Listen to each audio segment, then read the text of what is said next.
when you found out that Russell Crowe, who last year performed in the Pope's Exorcist, which is, I think, Joe, you gave it the award of make 100 of these was the award you gave to the Pope's Exorcist. I love Pope's Exorcist. It's Right. such a silly, awesome horror movie. Make 100 of them, So please. last year, Russell Crowe made the came out with the Pope's Exorcist, and then we found out that he had a new movie coming out called The Exorcism.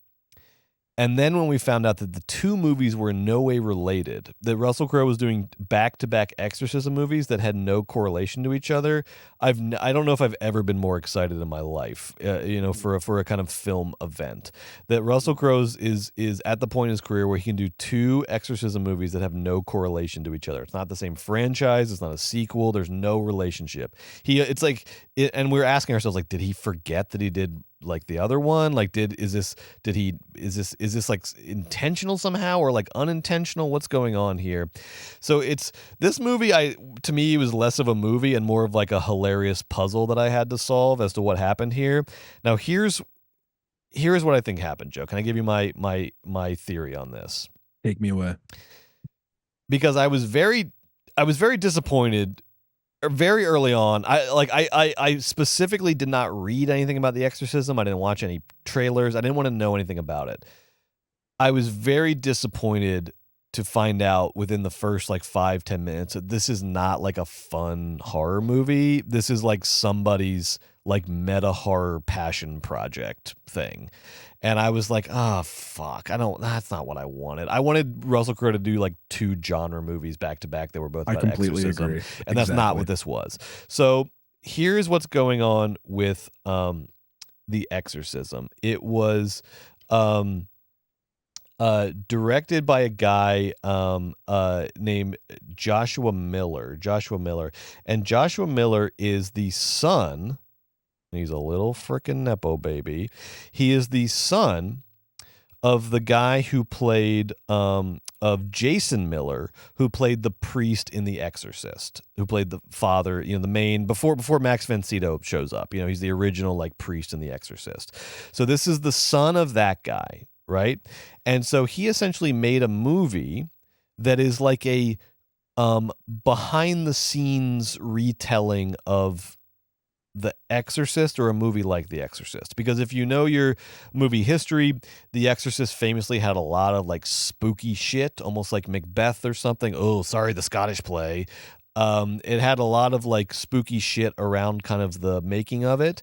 And so this is the son of the guy who was in The Exorcist making a sort of meta horror about the making of The Exorcist. And this movie, The Exorcist, was literally, The Exorcism, I'm going to make that mistake 100 times. The Exorcism was originally called the Georgetown Project, right, which is where The Exorcist took place. So making that connection a little more literal, but that did not end up being the final title, because I'm sure the studio was like, you just need to like say what it is in the title so we can sell tickets.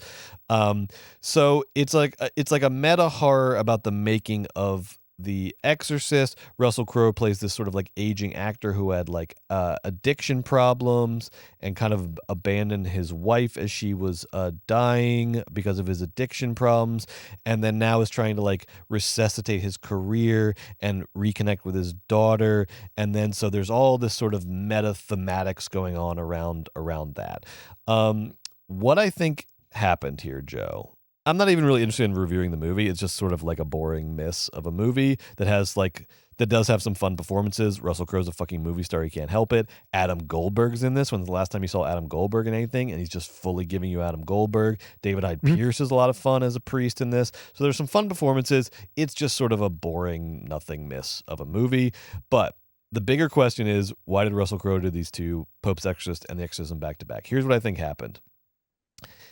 Because initially we were like, oh, you think like the way the movies are released, that's when they were made. But as soon as I realized that The Exorcism was this like passion project, I was like, oh, I bet that one's been in production for years. And sure enough, this they announced Russell Crowe being in The Exorcism back in 2019. So this movie, The Exorcism, was supposed to come out first. It was like in production before the Pope's Exorcist. It had like Nepo baby passion project thing going on. It had a whole sort of idea behind it. The Exorcism was supposed to come out first. It got interrupted by COVID, production delays, etc., etc., a lot of post-production delays. And so while Joshua Miller is going through this whole process of like getting the Exorcism on screen, Russell Crowe literally just banged out the Pope's Exorcist in like a summer and it came out first is what happened. And so the Exorcism is just like can you imagine how pissed Joshua Miller must have been? Like this like years long passion project. And then Russell Crowe, your star, your lead, bangs out another Exorcism project like over a summer, and it comes out before your movie. By the way, which was a charming sort of like mini hit that's getting a sequel, by the way. Exactly. Yeah. Exactly. Everyone likes that one. Exactly. Yeah. So I don't know what lesson to take away from that. Genre rules. Don't underrate genre. And also like just because, I don't know. Because this is also like movies like The Exorcism is where we should actually be having the Nepo baby discourse, because like if you look at someone like Margot Qualley, who's the daughter of Andy McDowell, who's a Nepo baby, like sure she's a Nepo baby, but like can you really tell me that there's like 100 better actors out there than Margot Qualley? She's a Nepo baby, sure. She's also earned it. She's a great actor. A movie like this, where this guy got he's also like the half brother of Jason Patrick. His dad was this like famous Hollywood, or his grandfather was this famous Hollywood photographer. This guy is like old school Nepo baby, where he's connected in ways behind the scenes that you don't even know about, and that's how he got this pretty great cast together for this movie, and that's how he got them to do what is essentially this very self-indulgent passion project. These are the kind of movies where we need to be having the Nepo baby discourse, where it's like, man, this thing is fucking boring and dull, and the only reason it got made is because this guy's connected. So I ain't weeping for The Exorcism. It's funny to me that like it got overshadowed by the Pope's Exorcist, because I love that genre beat out a Nepo baby. That's kind of the lesson I'm taking away from this, and I love it. I love that. That's a good lesson. The lesson I took away is Russell Crowe funny. Why? Okay, so that's like that. You told a story about why it would be annoying for the people involved in the production of The Exorcism. But Crowe, like, does he desperately need cash, Brett? Or did he love both scripts? Or does he really care about priests? Why did he want to do these films back to back? Any guesses? Like, I mean, divorce? Exorcism is like literally. I mean, look at the actual scenes that he was in. What is that? 10 days of shooting? That was like nothing. Like he's Right. in an apartment and he's on the set of the movie in the movie. He like that is maybe 10 days of shooting. You don't have the I think he filmed all his shit for The Exorcism in 2019. COVID happened. A whole lifetime happened. A whole wave of shit happened. He forgot he made the Exorcism. He doesn't even know if it's ever going to come out. And then somebody new comes along with a boatload of cash and says, "Hey, do you want to be the Pope's Exorcist? You get to ride a moped, and we might have franchise potential here. You might get your Equalizer. You might get your retirement money." And he was like, "Sure." I don't even think he remembered he made the Exorcism. Like, I don't think he it was a pre-COVID 10-day shoot. Probably he doesn't even remember the fucking Exorcism. That tracks, and that's right. I think that feels like yeah. I thought that very well could be. I was sort of into this movie for a minute, Brett. Not because I thought it was good, but because I was sort of into it for a minute. I wanted to like it. I too was sort of blindsided by the meta framework, where Russell Crowe's an actor who gets cast as the guy playing the priest in an Exorcist movie, and he's dealing with all this stuff, including that he was molested as a child by the priests, and his daughter, who works as a PA on the shoot, hates him and doesn't call him dad, and he's dealing with all this stuff. And then Adam Goldberg starts, like, he plays the director and is mean to him and is yelling at him and starts using these dirty director tricks to get Russell Crowe to be good at acting. You're a piece of shit. Movie. Put it into the performance, you piece of shit.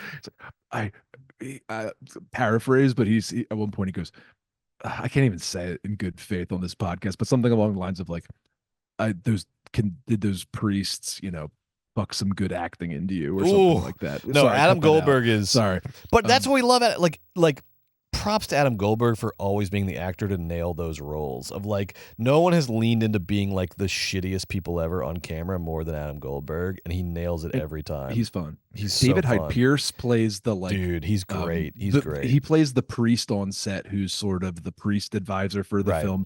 And I like David Hyde Pierce in the movie. So I was going along thinking this is bad, but okay. Kevin Williamson was a producer on this. I know. And That's where the Nepo Baby shit comes in.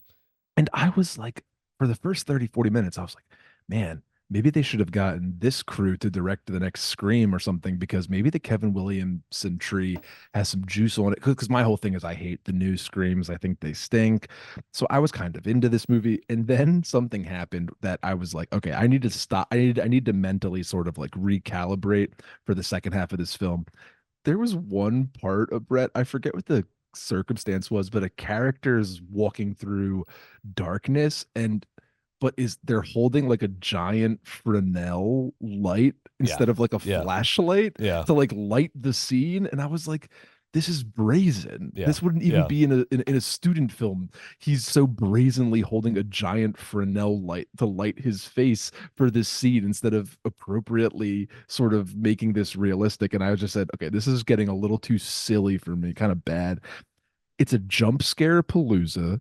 It's meta horror. It's the jump scares are edited so poorly though. I was like confused. Yeah, the jump really scares bad. are either edited like the jump scare like the jump scares almost happen too quickly in a way where you don't even like react because you're just like, oh, okay, like, or there's like a weird delay before the jump scare that like telegraphs it so much it's not a jump scare. Like this guy doesn't know how to edit a horror movie. It's just like it's formally bad. It's just like it's like the script is bad, the editing is bad. But you do have these incredible performances throughout it, which is why I think this is like Exhibit A in terms of Nepo Baby shit is like this guy did not deserve. This guy does not have the chops to have this cast. Basically, is what I took away from it. It's a bad movie with some great actors in it. The guy from Avatar. What's this guy's name? Sam Worthington. Sam Worthington's in this movie. Joe, Sam Worthington. And I just gave it away there, but Sam Worthington, who plays like a pretty like significant character, he's like one of the main actors in the movie. And I checked this later on IMDb. Do you know what his character's name is in this movie in IMDb? Joe. There's no last name. There's no like, and it's not like he's a mysterious person. Like he is a character that should have a full name, and his name is just Joe. And that like there's this weird like carelessness, but it also feels like a passion project. I don't know what this movie was, but I do know that I want to see more. Here's what I will say: Russell Crowe. See more what? Russell Crowe is not anything to do with this movie. Russell Crowe is entering his like late stage Oliver Reed phase. You know when like Oliver Reed got like big and like he was just like he was like drinking himself to death and like Russell Crowe is getting into like because this is the thing you don't see a whole lot anymore. Like late period Orson Welles, late period Oliver Reed, Russell Crowe. Depardieu. Yes, Russell Crowe is there physically, and like the face, the instrument, the tool is still there. Like it, like give this man some fucking roles for that kind of a actor. Like, come on, who's got their fucking like Oliver Reed script still lying around? Let's fucking do this. Russell Crowe could have a very, very interesting like late phase, and I really hope somebody wakes up and gives him some roles that are not the fucking Exorcism. How old do you think Russell Crowe is? It's a good question. I think like 58. Yeah, I think he has about 15 to 20 more years of movies in him, Brett. Russell Crowe's 60. I almost nailed it. He's 60. Yeah, I think we could have some amazing Crowe in the next decade. Now is the time because I'll tell you what, you have it or you don't. Doesn't matter how shitty the script is. It doesn't matter what his lines are. It doesn't matter how it's shot. The second that guy turns around and you get the first close up of that face, that is a fucking movie star. That is a like fucking movie star. That is like so much comes out of that face. So much comes out of it. That is a movie star, and now like, give that guy some roles. Give that guy some roles. And actually, you know what? Oliver Reed, you know what Oliver Reed's last movie was, ironically enough, for this conversation? The Insider. Gladiator. He drunk himself to death on the set of Gladiator. Famous story. Is that true? That's absolutely true. That's absolutely true. Wow. I think they actually had to like cancel some of his like scenes because he literally You're kidding. No, he drunk himself to death in a bar in like, I don't know, fucking Corsica or somewhere. No, read it. It's amazing. He literally like Brett, that's how you want to go. That's how I want to die. Is on the set of Gladiator 2. I guess they already shot Drinking in Corsica. Gladiator 3. Yeah. No, there's some crazy story, and look, we're not like, it's a disease and he died of it. I'm not trying to like, glamorize it, but these old stories are incredible at the same time. You have to acknowledge it. There's it's something about how he literally challenged like sailors to a drinking contest on the set of Gladiator and like drank them all under the table to some insane extent, but like went too far and then just like and died. So that's not good, right? I know, but right? But like, awesome. but where's that the line? Awesome. Where how do we ride the line here? How do I tell you between guys saying this is like not good, but what a story? Rules. And it's Oliver fucking Reed. Some people, that's how they live. They fucking flame out. I don't know what to tell you. I'm sorry, but that unfortunately is very cool.